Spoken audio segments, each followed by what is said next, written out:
So we should be hopeful. हमें join किया है जी डॉक्टर जफर नवाज जसपाल ने, आप प्रोफेसर हैं आईआर कायद-ए-आज़म यूनिवर्सिटी। थोड़ी देर में ज्वाइन करेंगे। डिस्कस दिस फैक्ट कि what has this war changed. हम हर मुल्क के लिए देख लेते हैं, ईरान में रिजीम तो वही रही लेकिन ज़ाहिर है उसकी लीडरशिप अब तब्दील हो गई है। सो क्या उनकी पॉलिसी आगे ऑनवर्ड्स, जिस तरह ईरान के बारे में दुनिया कहती रही है कि प्रॉक्सीज वगैरह की इन्वॉल्वमेंट है, क्या वो पॉलिसी तब्दील होगी जिस पे अब बात हो रही है? फिर जो गल्फ स्टेट्स हैं वो हमेशा से यही तासुर था कि ये सेफ़ हैं, दुनिया में कुछ हो जाए यहाँ सब कुछ नॉर्मल रहता है, यहाँ इन्वेस्टमेंट भी सिक्योर रहती है, वो सब कुछ भी तब्दील हो गया। So are we going back to, फिर अगर हम अमेरिका की किसी मुल्क पे जंग मुसल्लत करने की बात करें तो द फैक्ट इज़ कि ईरान ये जंग सरवाइव कर गया है। हालांकि बहुत से लोगों का ख्याल था कि अमरीकी बहरी बेड़ा जब उसका लहीम शहीम बहरी बेड़ा किसी मुल्क के किनारे पे आके खड़ा हो जाए तो वैसे ही अगला हथियार डाल देता है, but that did not happen. It did not happen. It did not happen. So how has that fact changed, you know, the global politics and dynamics? So और फिर अरब मुल्कों के आपस में ताल्लुकात और फिर उनके ईरान के साथ ताल्लुकात। So, मतलब हर चीज़ ही सामने, there is so much to study here। मतलब ये सब कुछ ही बदल गया है इस जंग के बाद, सब कुछ बदल गया है और शायद बहुत सी चीज़ें बदलनी चाहिए थी भी। तो अगर if it took a war of this magnitude to change some things around then okay, मतलब बहुत सी चीज़ें जो हैं वो ऑलरेडी तब्दील होनी थी। अच्छा, I am very curious Abdullah, और आई वुड लाइक कि आप अपने भी 2 सेंट्स मुझे दे दें कि just Pakistan hosting the entire thing in Switzerland, I would have loved it, frankly, personally, क्योंकि we have been so invested in the peacemaking process of this war that we would have loved it कि अगर ये final deal जो थी ये इस्लामाबाद में ही होती। But you don't live in Islamabad में ज़रा मुश्किल हो जाती है लोगों को, आपको पता है ना? हाँ ठीक है, I don't live there, but we would have loved this honor to have come to Pakistan. Yes, we are hosting it. It invariably be called Islamabad Memorandum of Understanding. Yes. So yes, ये जब इसका नाम ही इस्लामाबाद से associated है और मेज़बान भी पाकिस्तान है, वो भी ठीक है, no problem. I think ये टिम्बकटू में कर लें या फिर स्विट्जरलैंड में कर लें, बस कर लें। वैसे कर लें, ये बड़ी बात है। अभी आज वेडनेसडे है, 2 दिन और रह गए हैं। So in any case ji, professor साहब ने हमें ज्वाइन कर लिया है, हमें डॉक्टर जफर नवाज जसपाल साहब ने। जफर नवाज जसपाल साहब हमारे साथ मौजूद हैं। डॉक्टर साहब, ओके, यू गो जी अहेड प्लीज। नहीं बहुत लंबी अभी जी, बहुत शुक्रिया। बहुत लंबी अभी हमारी डिस्कशन हुई है और प्रोफेसर नईम जफर ने हमें यूएस की साइड का उधर का पर्सपेक्टिव भी दिया, but we really want to talk about what's going to happen in Switzerland on Friday. Pakistan is going to be hosting it. Now we understand कि ये एक टेम्पररी पीस डील है। खौफ हमें बहुत है कि Israel will try its utmost कि ये परमानेंट कभी भी ना हो, because this is still an MOU। ये रियल खतरा है कि Israel will actually do anything to sabotage it? बिस्मिल्लाहिर्रहमानिर्रहीम, शुक्रिया। आपने बिल्कुल सही असेस किया है कि जो 2 दिन बाद मेमोरेंडम ऑफ अंडरस्टैंडिंग या इस्लामाबाद मेमोरेंडम ऑफ अंडरस्टैंडिंग होने को जा रहा है, उसको स्कैटर करने की कोशिश सिर्फ इजराइल नहीं करेगा, वो भी फोर्सेस करेंगी जिनको पाकिस्तान का नाम पसंद नहीं। That's right. इसका जो नाम है, जहाँ पे हम बहुत खुशी मना रहे हैं कि हमने एक बहुत बड़ा क्राइसिस अवर्ट करने में किरदार अदा किया और उसका नाम भी है इस्लामाबाद मेमोरेंडम ऑफ अंडरस्टैंडिंग। उसको हम सस्टेन करने की कोशिश करेंगे, उसको ड्यूरेबल बनाने की कोशिश करेंगे। अमेरिका में भी विल है कि इसको आप साइन किया जाए और आगे मूव किया जाए, ईरान में भी विल है, मगर हमें जो ऑब्स्टिकल्स हैं, जो इसको नेगेटिव फोर्सेस हैं, जिनके अपने इंटरेस्ट हैं, वो इसको स्कैटर करेंगे। बट मुझे पूरी उम्मीद है कि ये साइन भी होगा और इस पे अमल दरामद भी होगा और चीज़ें फास्ट ट्रैक पे होंगी। मगर ये दुरुस्त है कि लेबनान का केस, उसको हम इग्नोर नहीं कर सकते। इस पे अभी न्यूक्लियर डील होगी। मेजॉरिटी जो ईरानियन हमें नजर आ रही है स्टेटमेंट से, वो बिल्कुल इस डील पे कंप्रोमाइज करने के लिए, या कंप्रोमाइज नहीं, उनका जो स्टेटेड स्टैंस है वही अमेरिकन चाहते हैं प्रैक्टिकली, तो वो करेंगे। मगर आपने दुरुस्त कहा कि इसराइल हो गया और इवन इंडिया, और फिर एक यहाँ पे लॉबी है I2U2 की, वो भी इसको डिस्टर्ब करने की कोशिश करेगी।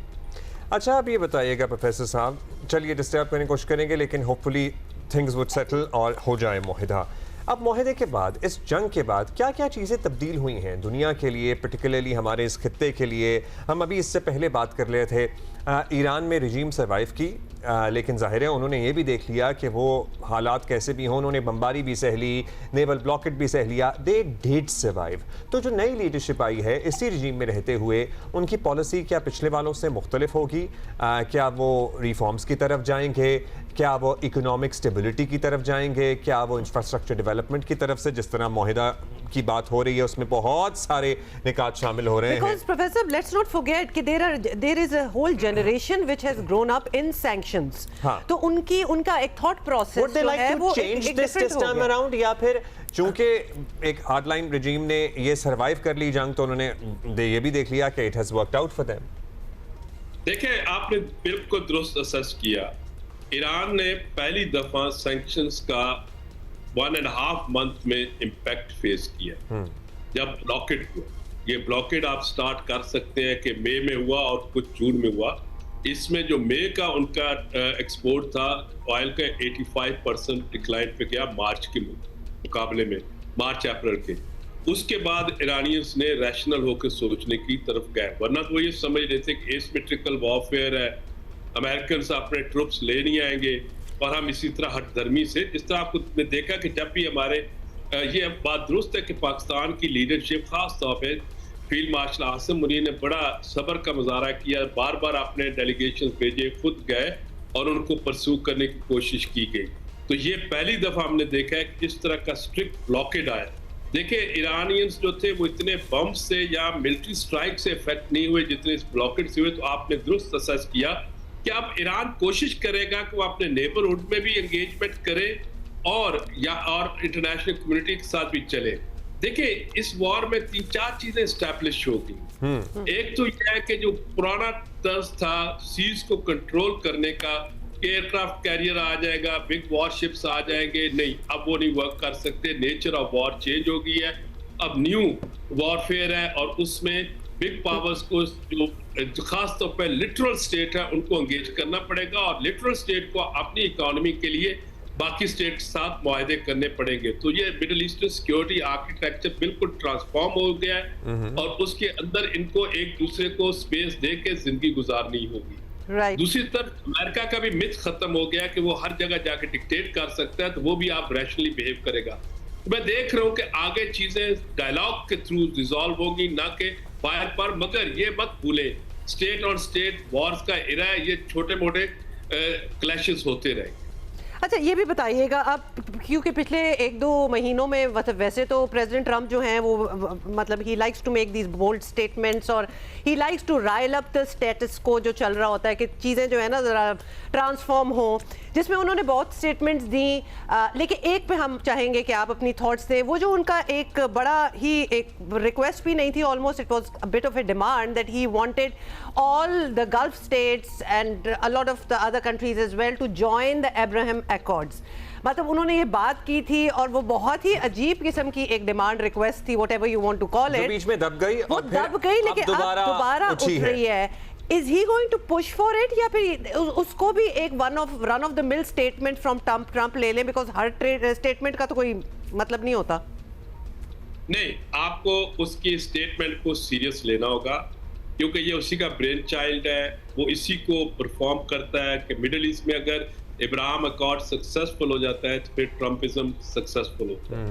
मगर उसको ये अंदाजा है कि अगर आप देखें कि जो हमारे फॉरेन मिनिस्टर हैं, जो डिप्टी प्राइम मिनिस्टर भी हैं, डार्ट साहब ने वाशिंगटन में बैठ के इसकी नफी कर, इसी तरह सऊदी अरब ने नफी कर दी, बाकी जिन स्टेट्स ने ज्वाइन करना था वो ऑलरेडी कर चुकी हैं।